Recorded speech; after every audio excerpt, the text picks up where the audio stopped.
ምላሴ እንዳይቆርጠው ነው። እጅህንስ ቢሆን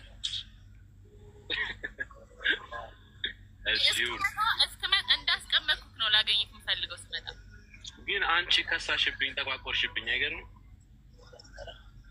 ኧረ እዛ ጋ እንትን ቁሚ እኮ ዛሬ አምሮብሻል ምናምን ያልሽው ልጅ ነይ ስሚ ጉድሽ የት ነሽ? አረ ክስት አልኩኝ ደግሞ እስኪ ላውራ። አንድ ፍሬ ነው ያከለችው አትልም? ዛሬ ጾም ስለሆነ እኮ ነው። ምንም ነገር አልበላሽም። ለዛ ነው ታዲያ ያው ማለት ነው። ጨጨብሳ ዘል ጨጨብሳ ቆሎ ሆነ። ምንድን ነው አልገባኝም። ዳቦ ቆሎ ነው እኮ ጨጨብሳ አይደለም።